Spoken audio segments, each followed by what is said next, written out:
Hello guys, welcome to Rubly. As you know, we have already covered the chapter process writing and the report writing in the previous videos. So in this chapter, we will cover the correspondence chapter of your communication skills book.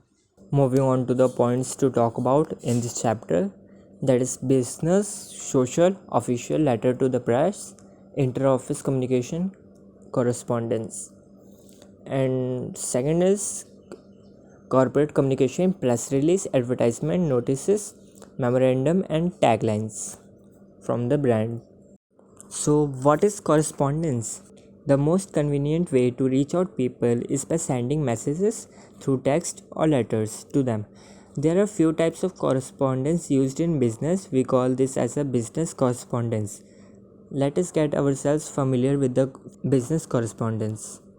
So basically these are the letters or the text form we send to them via mail or offline methods that's available. And there are so many procedures, there are so many filters, there are so many all the things that refine the letter in the much amount of catchy words, or you can say the humble words to other businesses. So moving on to our very first topic of correspondence, that is business correspondence.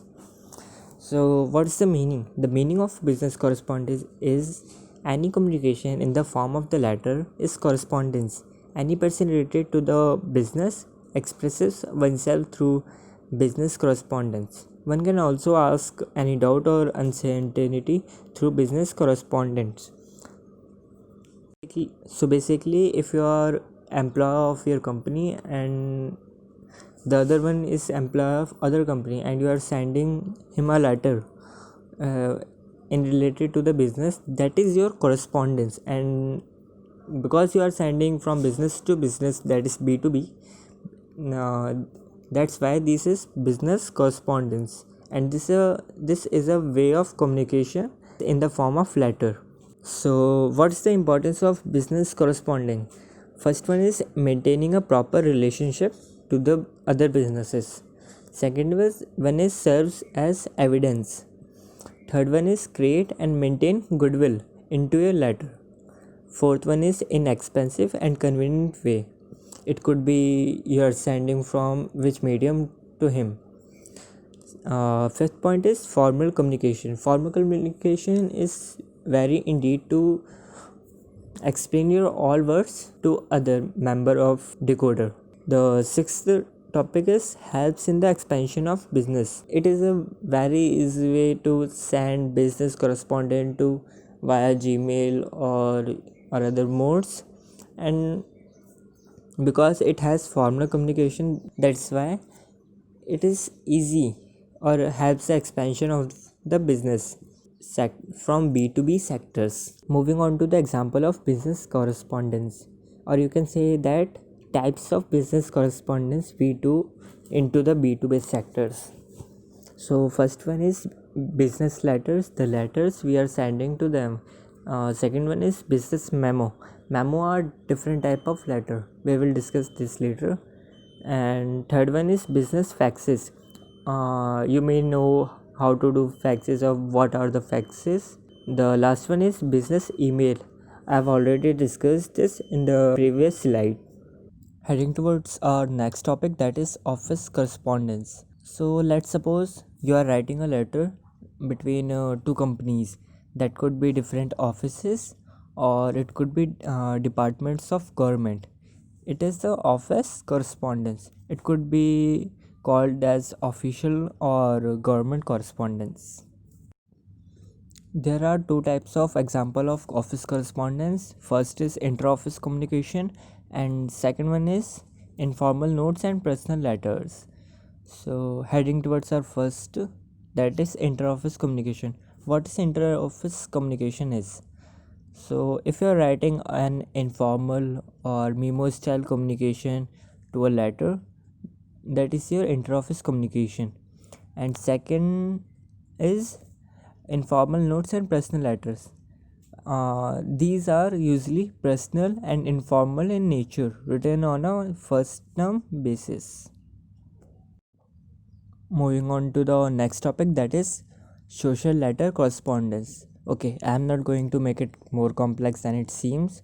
So heading towards its definition, um, if suppose if you are writing a letter directly related to our official or for your professional activities, this could be your congratulation, invitation, introduction, recommendation, condolences letters, or it could be conveying acceptance and regrets. These are your social letter correspondence.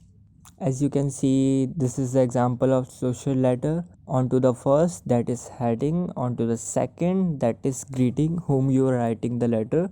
Onto the third, that is your body, what you are writing to that person. And onto the fourth, that is closing of your letter. So it could be your obediently, your friend, your colleague, the relation to your that person, and fourth last is your signature. So next topic is letter to press correspondence. Yeah, it seems complex from its definition, so I'm going to make it short. So what is letter to press correspondence?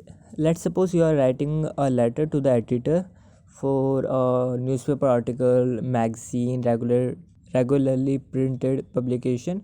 It could be this is your letter to press correspondence. It is used to reach an audience larger than just your friends or your group membership. Letter to editor can be very effective way to get the word out for the world, or it could be your community. So here you can see the example of letter to the press. So heading towards our next topic, that is inter-office communication. It has simple definition of meaning: the communication between the staff members in the office of a company organizations. Let's suppose you are writing a letter to the intercompany staff members. It could be your wing A or floor, or it could be your on the floor member. Employer writing to a letter to another employee, or CEO writing a letter to another employee. So I'm going to give some good example, you can rely on that. So first is good old face to face, second internet. These are the modes of writing a internet office communication. Third is email. Fourth is newsletter, Skype, company culture app. Some of the time in this quarantine time, companies are innovating their own app in which their employee can connect it to their company and share their work to that app. So next is Slack. If you are from the company culture, then you may know Slack.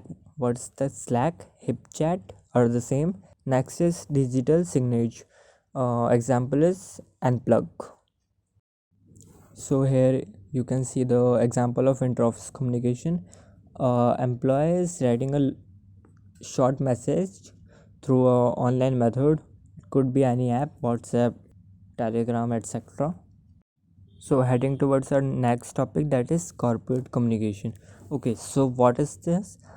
To maintain a corporate identity or brand image in your company, or to maintain or sustain a long-term positive reputation to your audience, or it could be customer, it could be your colleagues, the corporate communication is very much effective in that. Heading towards the example of corporate communication, it could be internal, investor relation, public relation, advertising, social media. Social media means what you are uploading onto the social media from the relation to your corporate. Next, corporate identity, marketing, what marketing you are doing, all. And the last one is crisis communication. The next topic is press release. So what is that? I'm going to make it short. So compiling a news story written by public relation or professionals and sent to target members of the media. The goal of press release is to pique the interest of journalist or publication. For example, if you are writing a article to the media company, and you are using a public relation professional writer to write that topic. So here you can see the example of press release. Moving on to the topic, advertisement.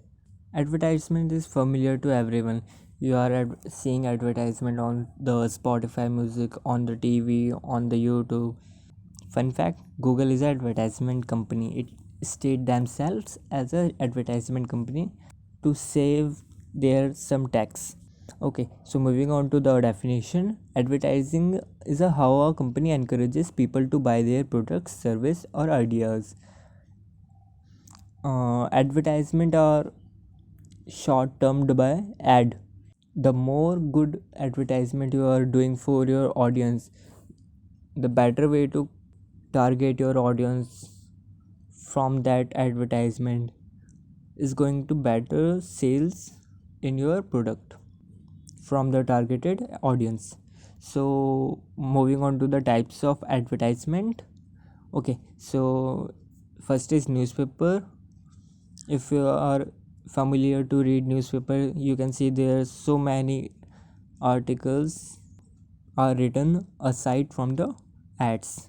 Second is magazine, radio, televisions, directories, outdoors it could be your pamphlets, flyers, highway boards, and last one is direct mail. Okay, so in the direct mail you may confuse what type of advertisement can be into the direct mail. uh, if you are familiar to the mail services or may use the mail services regularly, you may see in there's some advertisement into your mail. It could be your inbox or it could be your in spam box. So here's an example of newspaper ad. Moving on to the topic, notices. So what is notices? If you are seeing flyers, yes, that's are same as notices. So what is that? A notice is a formal means of communication, and the purpose of a notice is to announce or display the information to a specific group of people. May you see notices on your college activities board that what is current life situation or current event going to be organized in your college. Okay, so types of notices. These are the types of notices. Here is I'm showing an example of notice from the DAV Public School, Narol. Pause the video and read it so you can better understand it. If you're known to that, then skip it. Moving on to the topic, memorandum. If you may heard the topic memo in your phone, that's the same. Memo is the same written message that may be used in a business offices. The types of memos are operational memos, financial memos, environmental memos, announcement maybe flyers, and last is form memos, etc. So here is a example of memorandum. Pause the video and read it out. Moving on to the next topic, that is tagline. So what's tagline? After the logo, the taglines are the second most important thing for their brand image or the marketing. So what basically they are? Taglines are the short text, or you can say these are the slogans of brand. It shows their identity. For example, Apple has the tagline of think different because they believe in the innovations. The next brand is Nike. So Nike has the tagline just do it. The just do it tagline is used for the athletes, and Nike used to make shoes mostly for the athletes or any outdoor games players, so they can relate their taglines to their athletes with the meaning of just do it. on to the next example, that's Coca-Cola Open Happiness. So in this tagline, Coca-Cola is trying to say if you are purchasing their bottles, you are purchasing a happiness, you are purchasing a pack of happiness. The more appealing, the more connecting the dots tagline could be the best marketing strategy for your brand identity. So here's the ends. Thanks for learning with us. I will see you in the next chapter. Bye.